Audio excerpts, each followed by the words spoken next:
What's up, guys? Today I have a very special offer for you. You know what this is? This is a one-way ticket, and you can go anywhere you want with it. The only catch, look at the date. You can only go when you feel ready. But you know what? When we wait to feel ready, you know where we go? Nowhere. That's where we end up going when we wait to feel ready. So today we're going to talk about this paradox in our society that people think that they must let their feelings govern their lives, that they must pursue happiness as life's ultimate goal. But that's not how it works. We shouldn't do this. Nature doesn't give a damn if we're happy or not. So, why do we have this cultural feeling that we should be happy all the time? We shouldn't. So let's start talking about how we can break free from this jail that we put ourselves into, that we must feel ready to do something. We'll never feel ready. There's no such thing. Remember something that you do today that past you from 5 years ago would think, wow, that's awesome. That's so hard. Oh my God.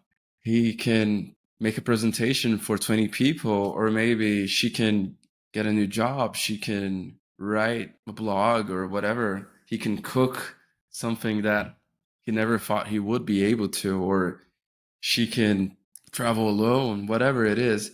There are many things that we think that we can't do them, but someday something happens and out of out of the blue we decide that we can do it. For instance, for many years I thought, wow, traveling alone must be so hard. Traveling alone must be something that it's not for me. And after I decided to travel alone for the first time, it wasn't a big deal. And I've done it countless times afterwards. It's one of my favorite ways to travel, actually. So you can see that when we wait to feel ready, we're never gonna be ready. So I remember also when I was a bit younger, when I was like a teenager, and I was so much more self conscious. My young teenage self, he was a very good kid, but he was always kind of worried. What are other people going to think? You know, some of these things maybe came from a generational curse, maybe came from my parents. I don't know. But I was afraid to speak my mind sometimes. I was convinced that people were scrutinizing whatever I was doing, whatever had to say. Like they were looking at me and waiting for me to slip up and point a finger at my face and say, ha, you're wrong, or something like Nelson from The Simpsons. But, a spoiler, they weren't. They just weren't.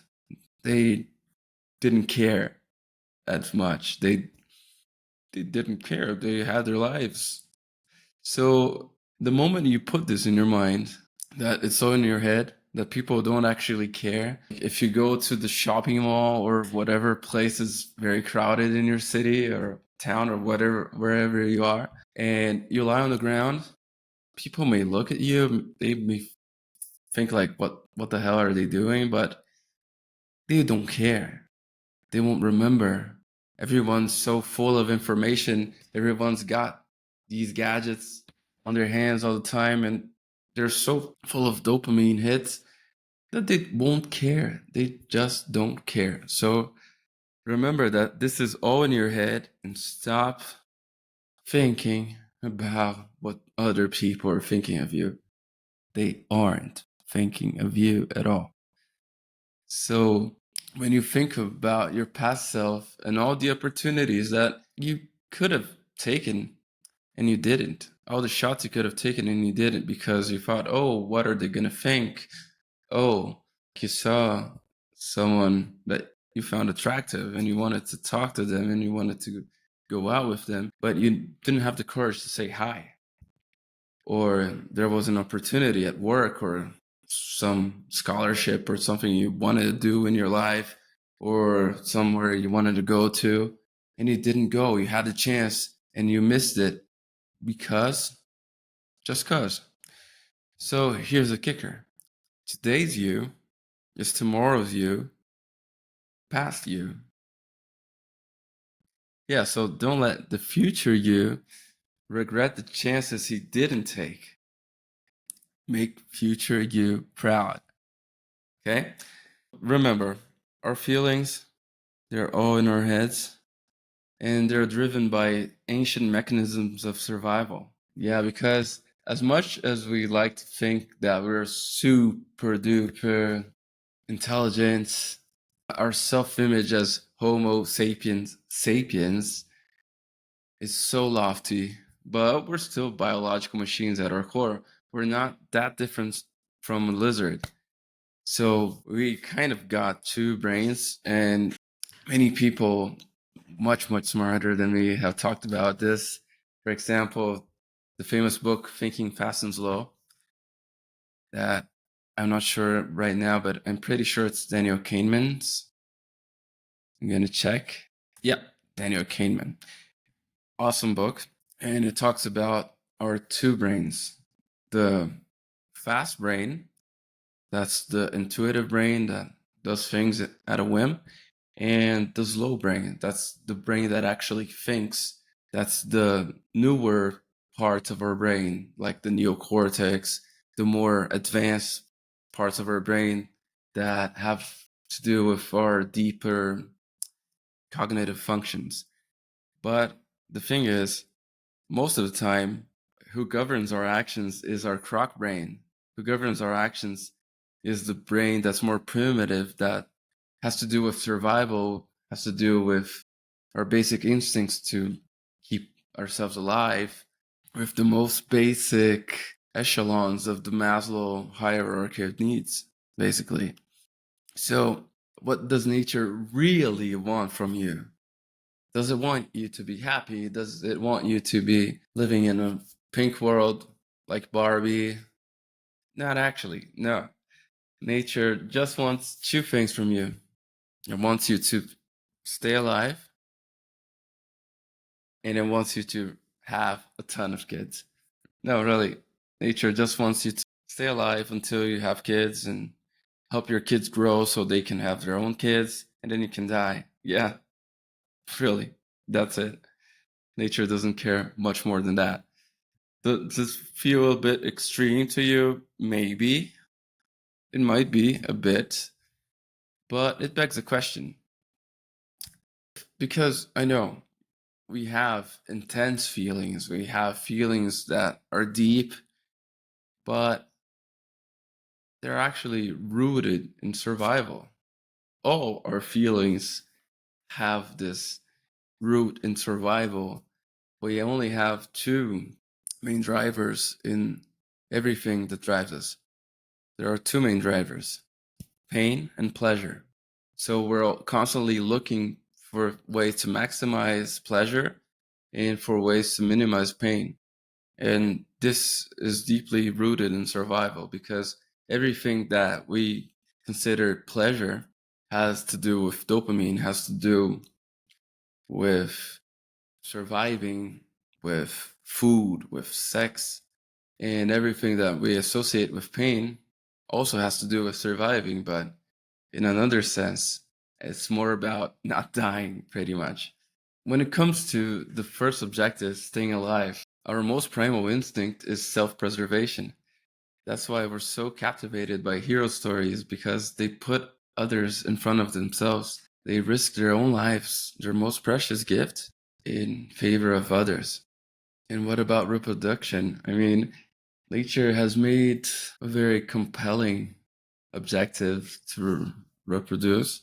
And as a fun fact, did you know that a male pig can orgasm for 30 minutes straight? Yeah, quite crazy, I know.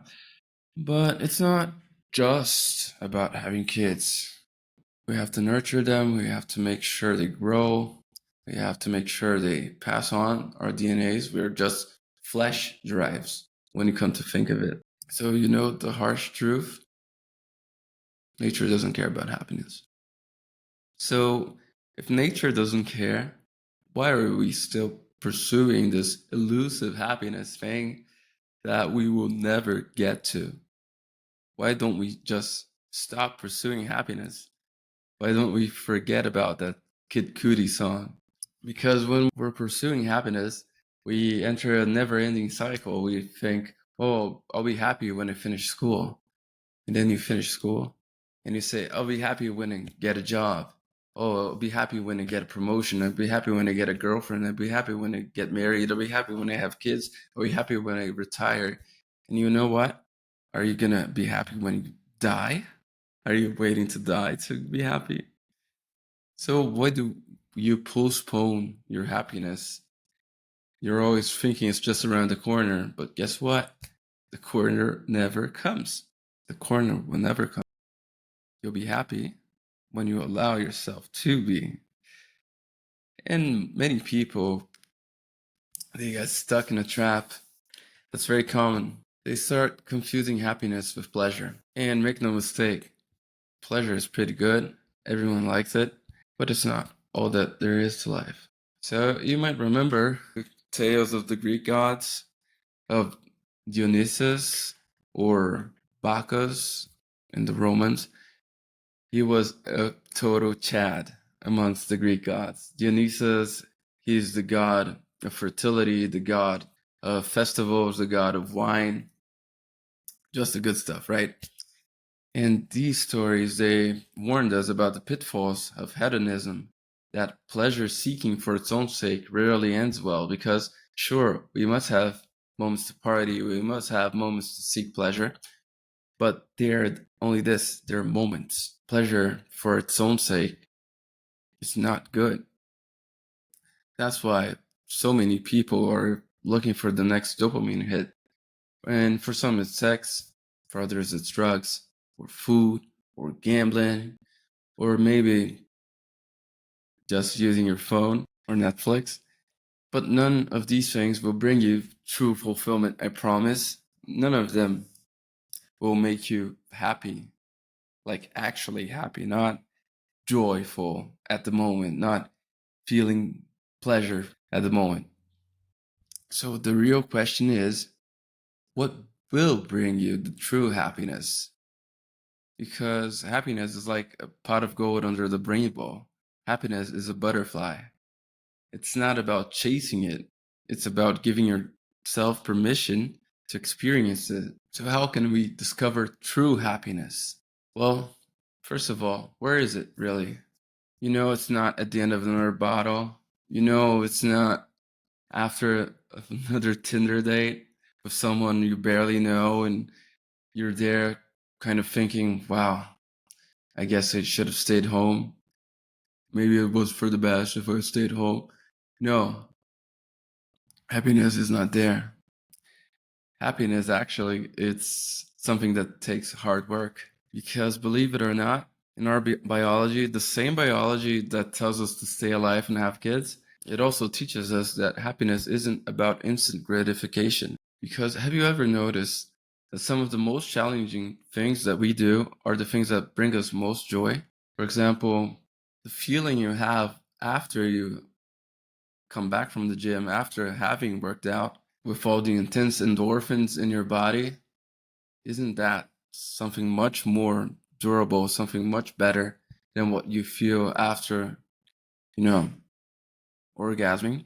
So whether it's running a marathon or solving a complex coding problems, they are not easy tasks, but they are very rewarding. And there's a biological base to that because nature has conditioned us to crave these activities. So we release endorphins when we go through a strenuous workout or when we run a marathon. And why do we do this? Because nature, in all its grace and all its knowledge, designed the endorphins to numb the pain that would come from running from predators for a long time. We couldn't feel pain while we were running for our lives because what's most important, stay alive or to see that your foot hurts or your knees hurt or whatever? The most important is to stay alive. After you ran away from the lion, then you can think about if your knee hurts or if you have a cut in your foot, then you can think about it. But what's the most important, the most urgent? Run away from the goddamn lion, right? And what about the flow state? What about the feeling we have when we're very focused in a task and time passes by and we don't even see it. It's also a very important thing that we developed, because imagine our ancestors, when they had to hunt for hours on end, or when they were crafting tools, they had to spend large amounts of time focused in one single task, and they couldn't deviate from that. That's why getting into a flow state is something that's so rewarding for us. Now we have to start facing our demons, those deep rooted fears that you use as an excuse to remain unhappy. Why do you let them hold power over you after all? To chase your deepest dreams, you need to slay your dragons, man. There's a road ahead of you, and now you know that true happiness is not about feeling good. These feelings are fleeting, and the journey ahead of you must have something meaningful for you to work towards. Because life's a journey, it's not a destination, man. It's taking things one step at a time, trusting the process, because it's not just motivational gibberish. We have this illusion that there is instant success. We see the TikToks of the guys in private jets or on a Lambo, but that instant success is something that's used to fool you, because even those who find instant fame and fortune, they have their own challenges and insecurities. They weren't made to be famous. They weren't made to be fortunate, because nothing worth having comes easy. Even if it looks easy on the outside, many times these people end up having problems inside because they suffer with imposter syndrome. They themselves don't know how the hell they got there. So it's not as easy as it looks, even though, of course, it's much easier to be happy on a brand new Porsche, or having a trophy wife might bring you some temporary joy. But what happens when the novelty wears off? When you treat things like that, they're just that. They're things. And things don't bring lasting happiness. What brings you lasting happiness is the relationships you have, the things you learn, it's the things you build, not the objects. So, what's the real source of joy? Well, true happiness, it's not about the big wins. It's about finding joy in the journey.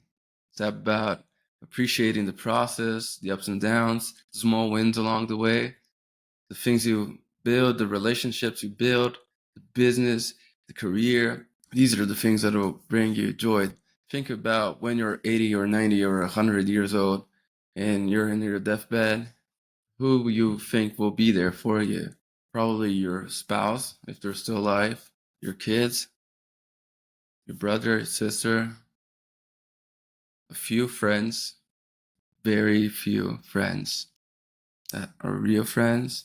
And what will you want to have accomplished by then?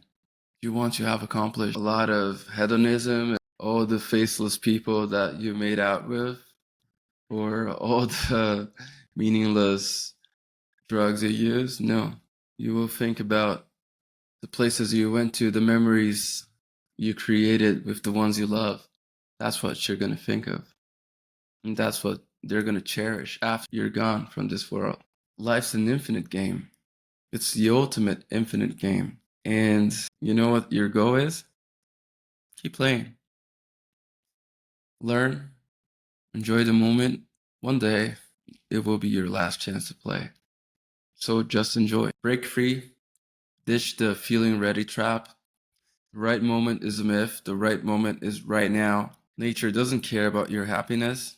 True contentment is not about looking for happiness around the corner. True contentment comes from within yourself, and it's your move. Now that you have these insights, now you're set to chase your dreams. Please, no more waiting, no more excuses. The time is now. Just click the share button, share this with your friend that must hear this. And apart from that, man, just go get it. Go talk to that girl you like, or boy for that matter. Go on the trip. Go study the thing you love. Dude, go make some memories. Stop giving excuses. Just go, go, go.